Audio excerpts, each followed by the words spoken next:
Soy Guillermo García y Morales, profesor de Evaluación Financiera de Proyectos de Energías Renovables en el posgrado de especialización en energías renovables de la Universidad de La Salle. El día de hoy vamos a tener el gusto de conversar un poco sobre el camino hacia la energía solar, de la energía solar vista desde una perspectiva global y en particular de la situación en México. Como contexto global y local, tenemos unas gráficas tomadas del Balance Nacional de Energía de 2017, en donde se observa el importante número todavía de proyectos y de extracción y de generación de energía de combustibles fósiles, incluyendo carbón y sus derivados, crudo, gas natural. Observamos que la participación de renovables es aún marginal, es del orden del 14%, y de energía nuclear es del orden del 4.9%. Es importante anotar que estos números ya tienen algún tiempo, son del 2016, y en los últimos años ha habido una clara tendencia que vamos a ver en algunos momentos de incremento de participación de otras fuentes de energía, tales como solar y eólica, que aún no se observan en esta gráfica. Para el 2017 se observa también que en México la participación de renovables era aún menor que lo que era el contexto global, era del orden de un 9.5%. Y cabe hacer la aclaración aquí que esta participación que había para el año 2016-2017 estaba fuertemente influenciada por fuentes hídricas, ¿no? Por grandes centrales hidroeléctricas. Y también es particularmente interesante observar que el porcentaje que existe en esta gráfica de producción de energía primaria de petróleo crudo y gas natural ocupa la gran mayoría, casi el 83% del pastel en México. En esta lámina en particular podemos observar cómo cómo se han dado las tendencias de consumo de energía a nivel global. A partir del año aproximadamente 2000 se ve un incremento muy fuerte en lo que es el consumo de carbón, que es la franja azul superior, la de más hasta arriba, asociado más que todo a lo que ha sido el despegue económico de China, ¿no? A partir del año 2002-2003 los chinos han tenido un incremento dramático en lo que es el consumo industrial en su país. También podría decirse que para otras áreas comerciales ha sido similar. Sin embargo, China ha sido de alguna manera uno de los países que más fuertemente ha marcado la pauta en lo que tiene que ver con generación de energía, no solamente con combustibles fósiles, sino con fuentes renovables. Si vemos la tendencia de la gran mayoría de fuentes de generación en esta gráfica, podemos ver que es aproximadamente lineal. El crecimiento ha sido lineal tanto para carbón, gas natural, petróleo, biocombustibles. Hay una franja que es de particular importancia, que es la franja amarilla, que está justo por encima de biocombustibles, que aunque es muy pequeña, aunque es bastante marginal, ha tenido un crecimiento, sobre todo en los últimos 2 años, dramático, derivado justamente de la reducción en costos de generación de plantas solares y eólicas, ¿no? De hélices y de módulos y de todos los componentes de las plantas correspondientes. Vamos a hablar de eso en un momento más. Esta gráfica ya entramos un poco más en detalle en lo que tiene que ver con fuentes renovables, en particular para generación eléctrica. Podemos observar que las plantas hidroeléctricas han tenido también un despegue enorme, también asociado mucho a lo que es el despegue económico de China a partir del año 2002. Sin embargo, lo que empuja la curva de una manera no lineal, podría yo decir que quizás tal vez no exponencial, pero sí de algún grado diferente a uno en la parte lineal, son las fuentes de viento y solares, ¿no? La solar es la franja azul que aparece entre viento e hidro. Esto, como lo comentaba anteriormente, tiene una serie de componentes no solamente asociados a la preocupación de países desarrollados en reducir la emisión de gases de efecto invernadero, sino también a la reducción de costos de generación de energía con el avance de las tecnologías solares y eólicas. Si quitamos la parte de hidro, nos damos cuenta del efecto tan impresionante que tiene el crecimiento en viento y el crecimiento en solar. A partir prácticamente del año 2004 empieza a haber un crecimiento casi de tipo exponencial en ambas, con el viento habiendo ganado un lugar preponderante. Sin embargo, la energía solar va creciendo a un ritmo impresionante también, tanto a nivel global. En el caso de México no es la excepción, con la apertura que se dio en la administración pasada, derivada de las subastas de energías renovables y de la simplificación de trámites para plantas de menor escala. Se observa un crecimiento enorme también aquí en el país. La tendencia en 2019 e inclusive en 2020 sigue siendo la misma. En el 2020, si bien hubo algún freno derivado de la pandemia de COVID a nivel global, la construcción y el ritmo de construcción de plantas solares se ha mantenido, tal cual para plantas eólicas. Volviendo al caso de México, en particular, tomando el balance nacional de energía, lo que son los índices de independencia energética, que es básicamente la relación que existe en el país entre generación energética y consumo, vemos que la curva ha venido cayendo sistemáticamente a partir del año 2007 y quizás anterior. Aproximadamente en el año 2013, a partir del 2013 se bajó del umbral de 1, en donde se evidencia que la demanda en México de energía está por debajo de su capacidad de generación. La razón de esto está muy estrechamente asociada a lo que es el declive del campo Cantarell, del megacampo Cantarell, que era uno de los mayores productores de petróleo en México.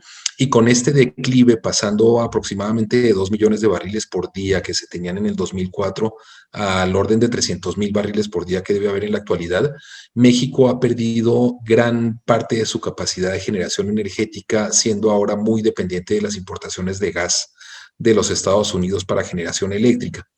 Se evidencia también en la gráfica de la derecha que no hay un incremento sustancial de consumo de energía per cápita en gigajulios por habitante. Sí, de hecho, hay un incremento de habitantes y de consumo a nivel del país.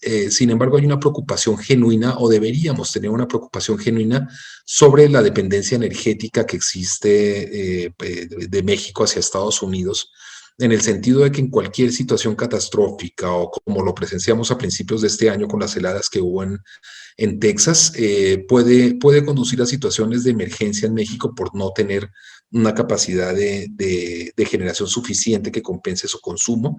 Y aquí es en donde la generación solar y la generación eólica en particular toman una posición preponderante.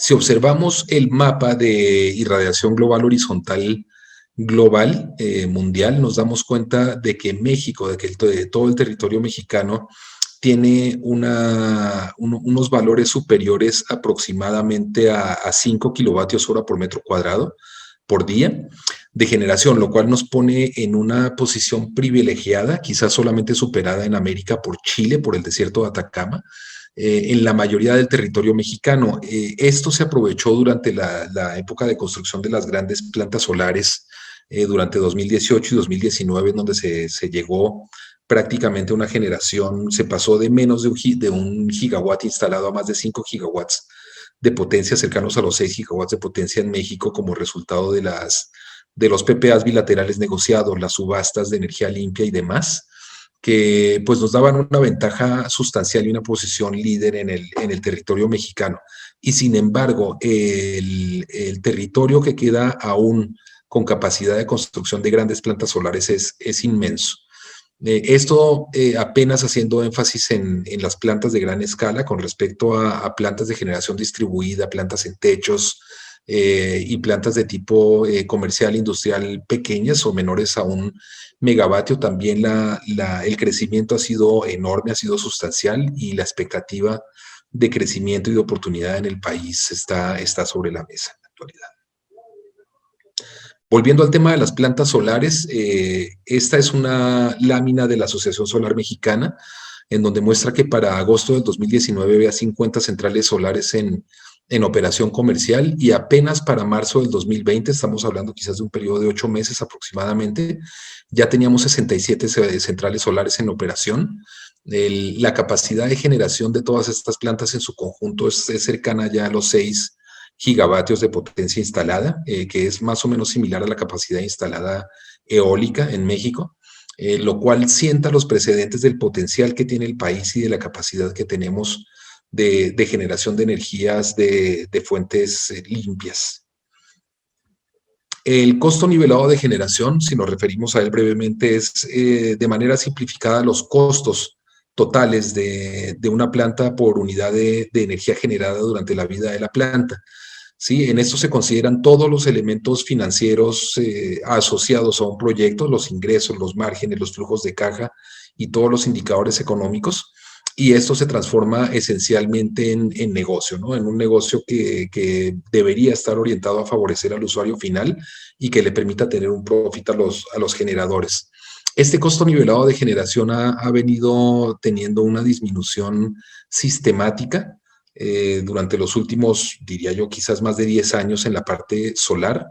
Este año en particular puede haber una tendencia revertida derivado a la reactivación de actividades posteriores a la pandemia de COVID, que ha generado un incremento brutal en insumos básicos, ¿no? En commodities, tales como el acero, el silicio, el aluminio, que pueden derivar a su vez en un incremento de costo posiblemente para los módulos solares y para las estructuras solares.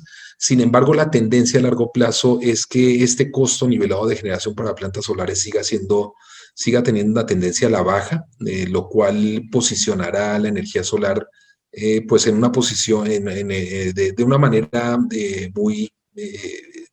mucha relevancia con respecto a otras formas de generación de energía. Para citar un ejemplo dentro de lo que son los costos de generación para las tecnologías más comunes, tenemos que el ciclo combinado tiene unos costos estimados de generación dentro de estadísticas globales del orden de $41 por megavatio hora.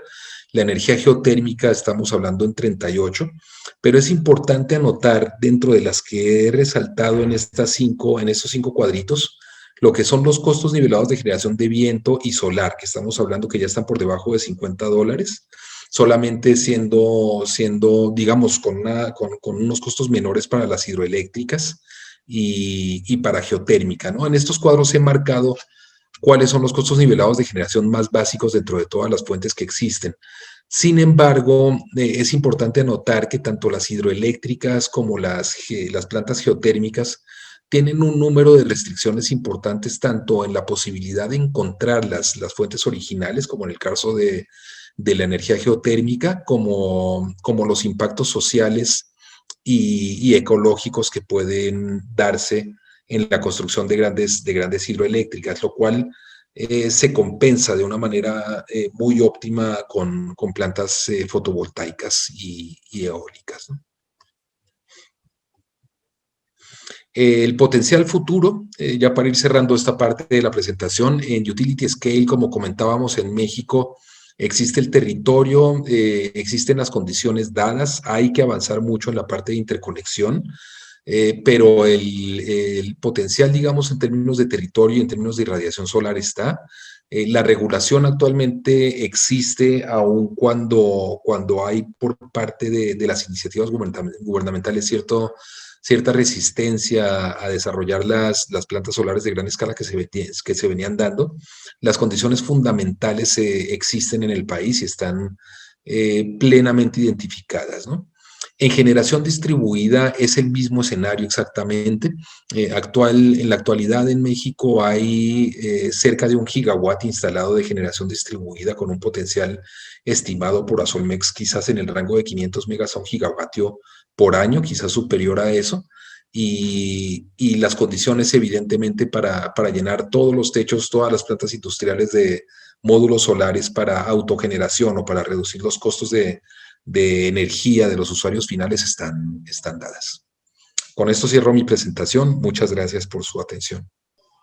Hola, muy buenas tardes. Mi nombre es Marcos López y soy el profesor de energía solar y eólico referente a la especialidad de La Salle de energías renovables.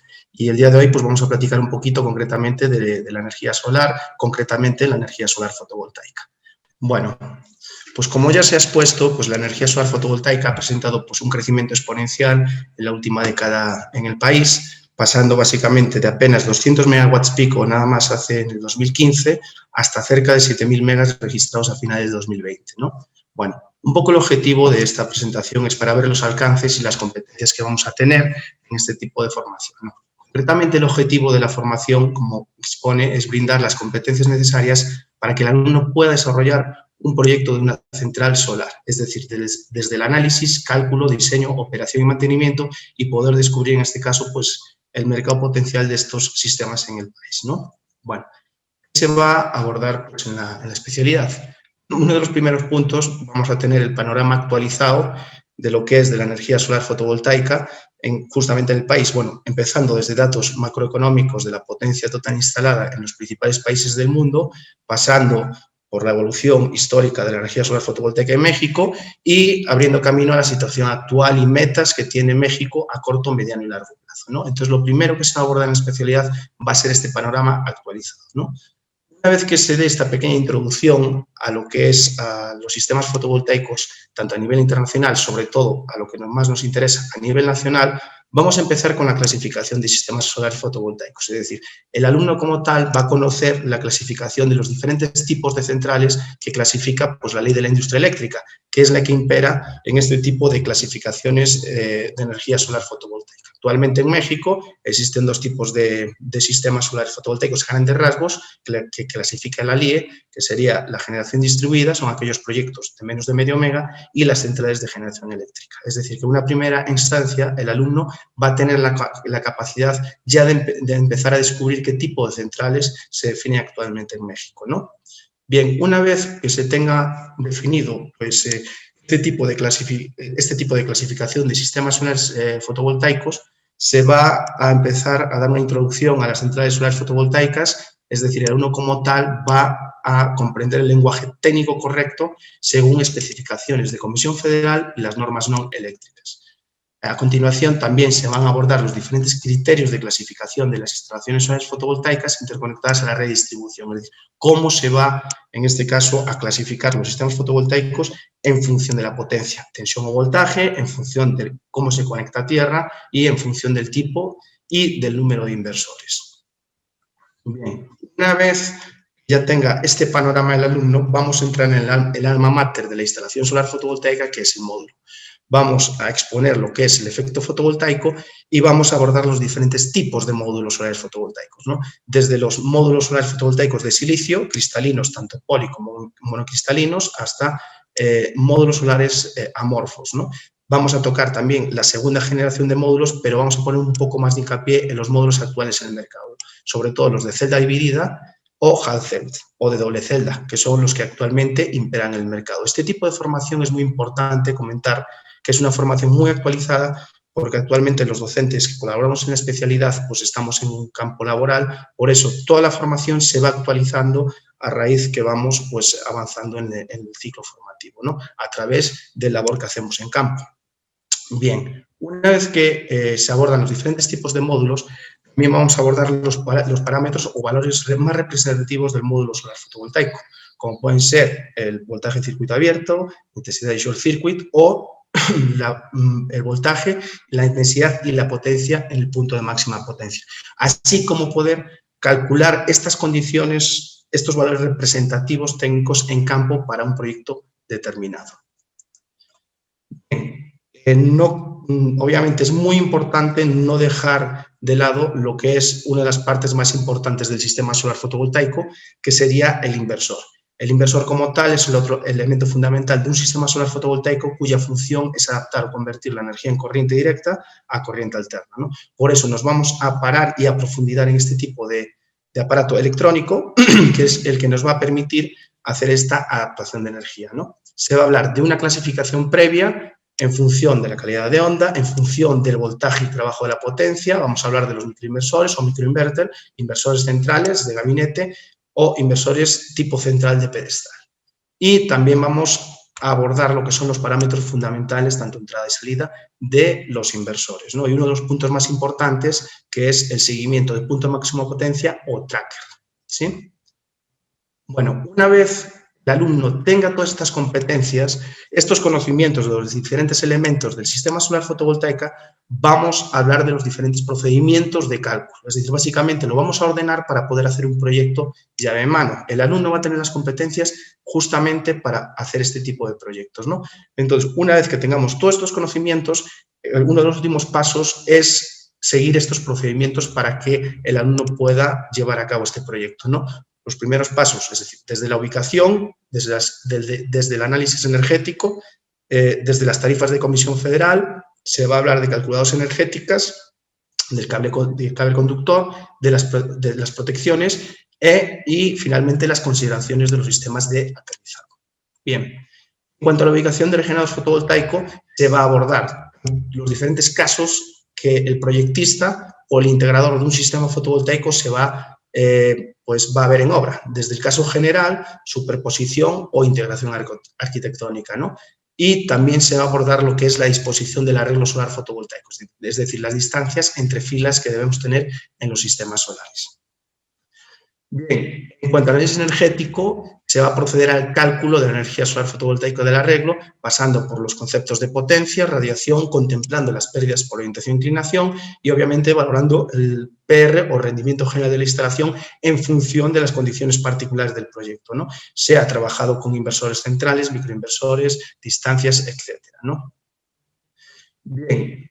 Es un punto fundamental en este tipo de formación que el alumno tenga las competencias necesarias para descifrar, obviamente comprender el rubro tarifario que se tiene actualmente en México. Por eso es muy importante que tenga un conocimiento muy profundo el alumno de las diferentes tarifas que actualmente hay en México, ¿no? Desde las tarifas de uso doméstico, desde la 1 a la 1F, pasando por la DAC, que es una de las tarifas domésticas con más potencial actualmente a nivel nacional. La DAC significa doméstica de alto consumo y obviamente también se van a ver las diferentes tarifas de negocio e industria, tanto tarifas de uso general en baja tensión como en media tensión. Y finalmente, pues tarifas específicas y de estímulo. Es decir, es muy importante que el alumno tenga conocimiento de este tipo de tarifas.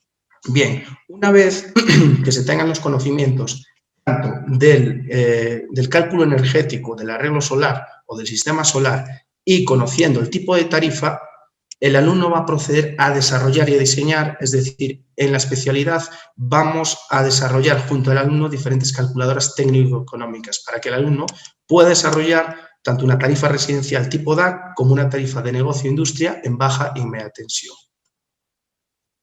Obviamente, una vez que ya tenga la solución fotovoltaica o el diseño del proyecto, ya nos vamos a meter en más detalles de ingeniería, como también el cálculo del conductor eléctrico, siempre cumpliendo bajo normas oficiales mexicanas NOM, tanto el cable destinado de corriente directa como el cable destinado de corriente alterna. Obviamente vamos a abordar las diferentes canalizaciones también según norma y, o fundamental, que va de la mano, las protecciones eléctricas. Entonces, se va a proceder directamente a calcular todas las protecciones eléctricas, tanto en la parte de corriente directa del sistema solar como en la parte de corriente alterna. Y finalmente vamos a hablar de las consideraciones de sistemas de aterrizado, ¿no? Cómo aterrizar un sistema solar fotovoltaico, la sección de los conductores de puesta a tierra y finalmente pues, los tipos de electrodo de puesta a tierra.